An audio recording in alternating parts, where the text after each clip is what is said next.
জাতীয় থেকে আন্তর্জাতিক প্রান্তিক জনপদ থেকে নগর চারপাশ ঠিক কী ঘটছে এই মুহূর্তে তা নিয়ে আমাদের আয়োজন এখন চারদিক। আর আপনাদের সঙ্গে আছি আমি সিউল আহমেদ।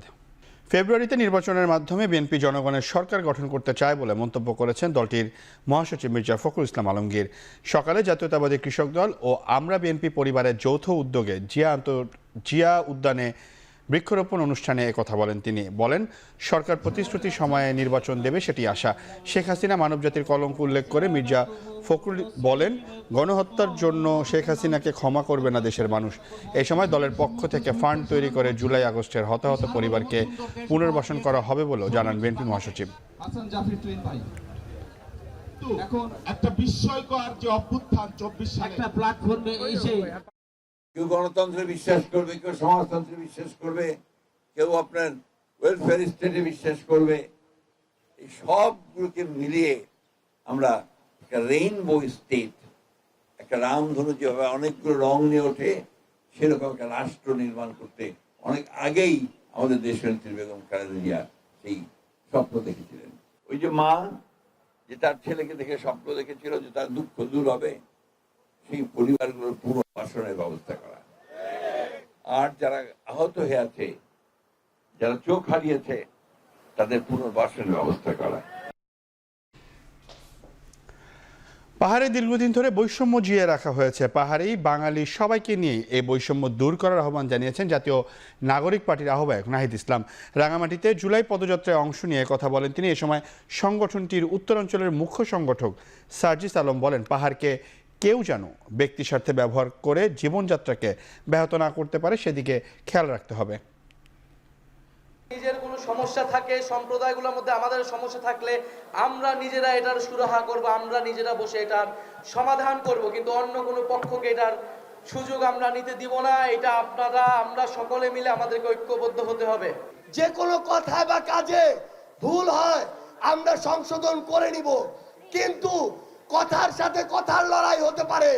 কথার সাথে কখনো গায়ে হাত দেওয়ার, মঞ্চ আগুন ধরিয়ে দেওয়ার, ব্যানার পুড়িয়ে দেওয়ার, রক্তাক্ত করার লড়াই হতে পারে না। আমরা আমাদের জীবন দিয়ে চেষ্টা করব আমরা ভুল ভ্রান্তির ঊর্ধ্বে উঠে যেন ইনসাফপূর্ণ একটা রাষ্ট্র ব্যবস্থা এবং সমাজ ব্যবস্থা গড়ে তুলতে পারি, যেখানে বিভিন্ন জাতিগোষ্ঠী, বিভিন্ন ধর্ম, বিভিন্ন ভাষার মানুষের সমান অধিকার প্রতিষ্ঠিত হয়। রাঙামাটির পর চট্টগ্রামে পদযাত্রা ও জনসভা করছে জাতীয় নাগরিক পার্টি। এই মুহূর্তে সেখানে কথা বলছে দলটির দক্ষিণাঞ্চলের মুখ্য সংগঠক হাসনাত আব্দুল্লাহ। সরাসরি যাচ্ছি সেখানে। এর মতো কলহ দিয়ে গিয়েছে, পাহাড় বনাম সমতল সংঘর্ষ দিয়ে গিয়েছে। আমরা যারা এই প্রজন্মের রয়েছি, আমাদেরকে দায়িত্ব তুলে নিতে হবে। এই সব সমস্যার আমাদেরকে সমাধান করতে হবে। আপনারা যদি সামনে এগিয়ে আসেন, এই তরুণ প্রজন্ম যদি দায়িত্ব নেয়, আমরা বিশ্বাস করি এই তরুণ প্রজন্মকে অর্থ দিয়ে গেলা যায় না, এই তরুণ প্রজন্মকে লোভ দিয়ে গেলা যায় না। হাসিনা চেষ্টা করেছিল কিন্তু কিনতে পারে নাই। এই তরুণ প্রজন্ম চাকলে ইতিহাস তৈরি হবে। বীরচট্টলাবাসী, আমাদের এই ভঙ্গুর রাষ্ট্র ব্যবস্থা গঠনে আপনাদেরকে সামনে এগিয়ে আসতে হবে। প্রিয় তরুণ প্রজন্ম, আপনাদেরকে মাথায় রাখতে হবে, আমরা এখন বর্তমানে যে কার্যক্রমগুলো করব সেগুলোর ফলাফল আমাদের ভবিষ্যতে আমাদের ভবিষ্যৎ প্রজন্ম পাবে। বর্তমানের কাঠগড়ায় যেভাবে অতীত প্রজন্মকে আমরা দায়বদ্ধ করি, আমরা যদি বর্তমানে আমাদের দায়িত্ব পালন করতে না পারি, তাহলে ভবিষ্যতের কাঠগড়ায় আমরা দায়বদ্ধ হব।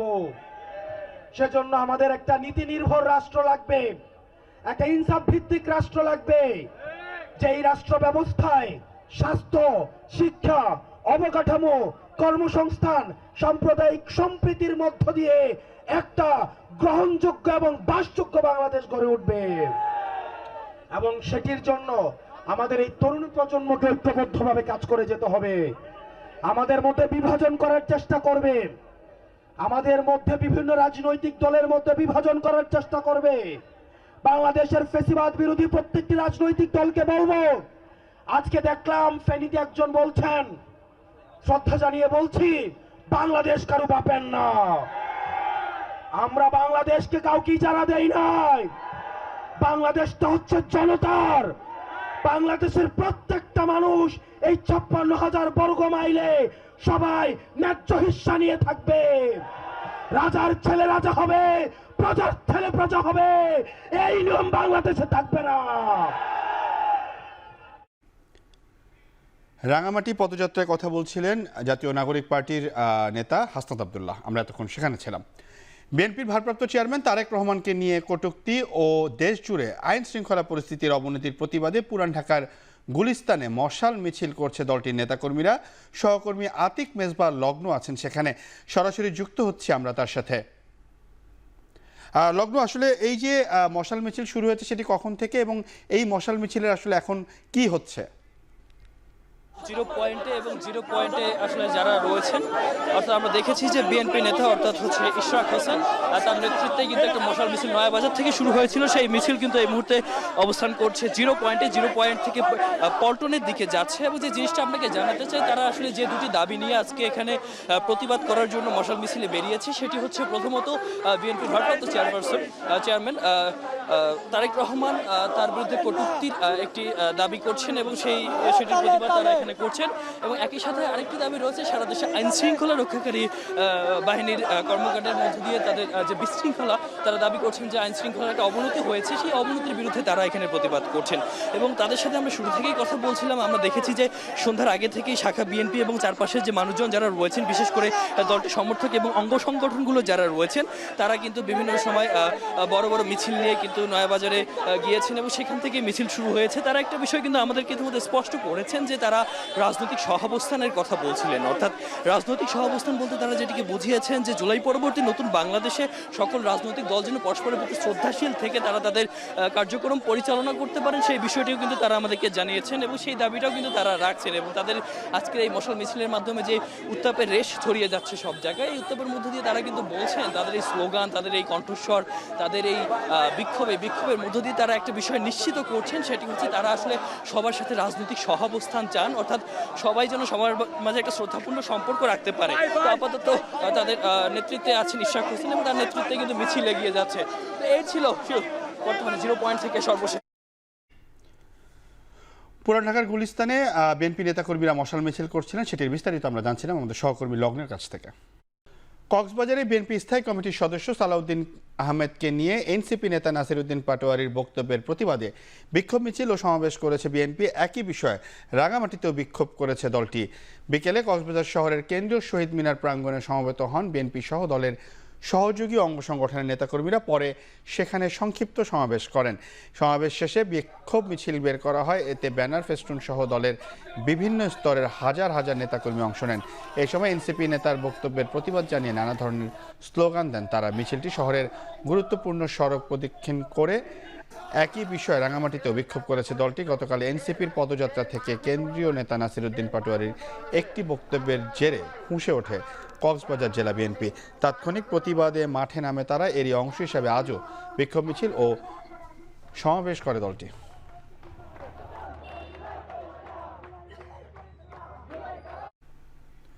আওয়ামী লীগ যদি তওবা করে তবে দলটিকে রাজনীতিতে পুনর্বাসন করা হবে বলে মন্তব্য করেছেন এবি পার্টির চেয়ারম্যান মুজিবুর রহমান মঞ্জু। বিকেলে রাজধানীতে এক অনুষ্ঠানে যোগ দিয়ে তিনি এ ঘোষণা দেন। বিএনপি ও জামায়াতের কারণে বরাবর আওয়ামী লীগের পুনরুত্থান ঘটেছে বলে মন্তব্য করেন তিনি। শুধু পাওয়ার চিন্তা করেন আর কি অবস্থা ছিল সেটা চিন্তা করেন। আল্লাহর ওয়াস্তে ঐক্যটা বজায় রাখেন, রাষ্ট্রটাকে একটা জায়গায় নেন, সংস্কারগুলোর সাথে সবাই একমত হন এবং এই নতুন বাংলাদেশটাকে আমরা গড়ি। সেই নতুন বাংলাদেশটা গড়ার পরে আমরা আওয়ামী লীগকে বলবো যে ওযু কালাম করে, গোসল টোসল করে, তওবা তিল্লা করে আসেন, আপনাদেরকেও আমরা আমাদের রাজনীতিতে আমরা রিকনসিলিয়েশন করতে চাই। এটাই হচ্ছে আমাদের নতুন বাংলাদেশের স্বপ্ন। প্রধানমন্ত্রী দলীয় প্রধান হতে পারবে না, এই বিষয়ে বিএনপি একমত নয় বলে ঐকমত্য কমিশনের বৈঠকে ফের জানিয়েছেন দলটির স্থায়ী কমিটির সদস্য সালাউদ্দিন আহমেদ। অন্যদিকে ভিন্ন ভিন্ন ব্যক্তিকে প্রধানমন্ত্রী, দলীয় প্রধান ও সংসদীয় দলের প্রধান করার প্রস্তাব দিয়েছে এনসিপি। আর তত্ত্বাবধায়ক সরকারের ক্ষমতাসীন দলের পাশাপাশি বিরোধী দল ও তৃতীয় সংখ্যাগরিষ্ঠ দল থেকে প্রতিনিধি রাখার প্রস্তাব জামায়াতের।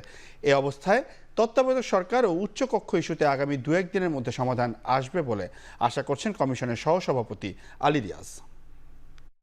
যারা মেজরিটি পার্টি হয় পার্লামেন্টে অথবা জোট হয়, তারা পার্লামেন্টারি পার্টি ফর্ম করে তারা ডিসাইড করে কোন ব্যক্তি প্রধানমন্ত্রী হবেন। এখন সেই ব্যক্তি যদি কোনো একটা দলের প্রধান হন, সেই ক্ষেত্রে তাকে এটা অযোগ্য ঘোষণা করা হয় না বা অযোগ্যতা থাকে না, কারণ এটা একটা ডেমোক্রেটিক প্র্যাকটিস। প্রধানমন্ত্রী, লিডার অফ দি হাউস এবং দলের প্রধান, এই তিনটির ভিতরে যে কোনো একটাতে একজন ব্যক্তি দায়িত্ব পালন করতে পারবেন। উনি হয়তো প্রধানমন্ত্রী থাকবেন, নতুবা দলের প্রধান থাকবেন, নতুবা লিডার অফ দি হাউস থাকবেন। আমরা এখানে বলেছি যে না, দুইটাতে ওনাকে চয়েস দেওয়া যেতে পারে।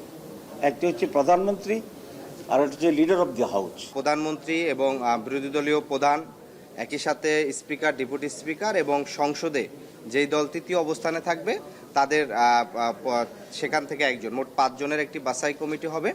এবং প্রধান উপদেষ্টার প্রস্তাবনার ক্ষেত্রে বাকি যে 3 দল অর্থাৎ সরকার দল, বিরোধী দল এবং তৃতীয় দল, তারা 3 থেকে 5 জন করে নাম প্রস্তাব করবেন। জাতীয় ঐক্যমত্য কমিশন ইতিমধ্যেই জুলাই সনদ প্রণয়নের লক্ষ্যে গত ফেব্রুয়ারি থেকে কাজ করছে। রাজনৈতিক দলগুলোর সঙ্গে প্রথম এবং দ্বিতীয় পর্যায়ের আলোচনার মধ্যে দিয়ে বেশ কিছু গুরুত্বপূর্ণ বিষয়ে ইতিমধ্যেই ঐক্যমত্য হয়েছে। আমরা আশা করছি যে বাকি দিনগুলোর সংলাপে আরও কয়েকটি মৌলিক বিষয়ে ঐক্যমত্য প্রতিষ্ঠিত হবে এবং জুলাই মাসের মধ্যেই একটি জাতীয় সনদ প্রণয়ন করা সম্ভব হবে। বিরতির পর ফিরে এলাম, আপনারা দেখছেন এখন চারদিক। ঘাটতি তথ্য পূরণে দ্বিতীয় ধাপে জাতীয় নাগরিক পার্টি সহ 83টি দলকে চিঠি দেওয়া শুরু করেছে নির্বাচন কমিশন। এর আগে নির্বাচন কমিশনের নিবন্ধন পেতে 144টি নতুন দল আবেদন করলেও প্রাথমিক যাচাই বাছাইয়ে কোনো দলই উত্তীর্ণ না হয় প্রথম ধাপে 62টি নিবন্ধন প্রত্যাশী দলকে ঘাটতির তথ্য পূরণে চিঠি দিয়েছিল ইসি। রোববার ইসির উপসচিব মোহাম্মদ মাহবুব আলম শাহ এ তথ্য নিশ্চিত করেন। তিনি জানান, প্রথম ধাপে 62টি দলকে চিঠি দেওয়া হয়, এবার দ্বিতীয় ধাপে 83টি দলকে চিঠি পাঠানোর প্রক্রিয়া শুরু হয়েছে। দেশের বেসরকারি বিশ্ববিদ্যালয়গুলোতে অভিন্ন গ্রেডিং পদ্ধতি বাস্তবায়নের দাবিতে হাইকোর্টের রিট করা হয়েছে। শিক্ষার্থীদের একাডেমিক ও পেশাগত ক্ষতি ঠেকাতে দ্রুত এই নির্দেশনার দাবি উঠছে। সুপ্রিম কোর্টের আইনজীবী গোলাম কিবরিয়া জনস্বার্থে এই রিট দায়ের করেন। রিটে বলা হয়, 116টি বেসরকারি বিশ্ববিদ্যালয়ের মধ্যে 6টি তাদের নিজস্ব ভিন্ন গ্রেডিং পদ্ধতি অনুসরণ করছে। ফলে উচ্চশিক্ষা ও পেশাগত ক্ষেত্রে শিক্ষার্থীরা বৈষম্যের শিকার হচ্ছেন। এই পদ্ধতি ইউজিসির নীতিমালা লঙ্ঘন বলেও রিটে উল্লেখ করা হয়েছে। হাইকোর্ট রোববার আদেশের দিন ধার্য করেছেন। গোপালগঞ্জের সংঘর্ষে মৃত্যুর ঘটনায় আরও 4টি হত্যা মামলা করেছে পুলিশ। আসামি করা হয়েছে প্রায় 5,500 মানুষকে। এদিকে ময়নাতদন্ত ইস্যুতে গোপালগঞ্জ জেনারেল হাসপাতাল বিবৃতিতে বলেছে, সংঘর্ষে নিহতদের স্বজনদের অসৌজন্যমূলক ও উত্তেজিত আচরণের কারণে মরদেহের তদন্ত করা সম্ভব হয়নি। স্বজনরা জোর করে হাসপাতাল থেকে মরদেহ নিয়ে গেছে বলে বিবৃতিতে জানানো হয়েছে। এদিকে গোপালগঞ্জে এনসিপি সমাবেশকে কেন্দ্র করে সংঘর্ষের জেরে 3 দিন কারফিউর পর ফের 144 ধারা জারি করা হয়েছে। ভোর 6টা থেকে রাত 8টা পর্যন্ত 144 ধারা কার্যকর ছিল। এরই মধ্যে এইচএসসি ও সমমান পরীক্ষা হয়েছে। সকাল থেকে অভিভাবকদের সঙ্গে নিয়ে কেন্দ্রে উপস্থিত হন শিক্ষার্থীরা। আইন শৃঙ্খলা পরিস্থিতি স্বাভাবিক রাখতে সড়কে টহলরত বিজিবি ও সেনাবাহিনী। সীমিত পরিসরে খোলা রয়েছে শহরের দোকানপাট।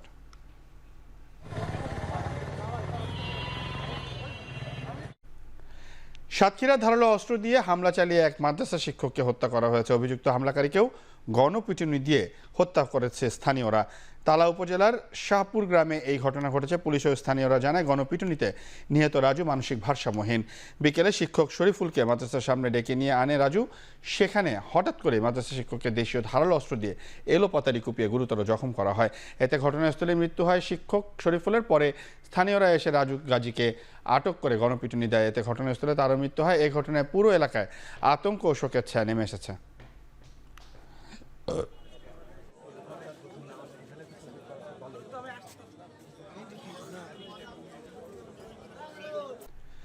দেশের বাইরের খবর। জাপানের উচ্চকক্ষ নির্বাচনে বুথ ফেরত জরিপে সংখ্যাগরিষ্ঠতা হারাতে বসেছে ক্ষমতাসীন প্রধানমন্ত্রী শিগেরু ইশিবার দল লিবারেল ডেমোক্রেটিক পার্টি।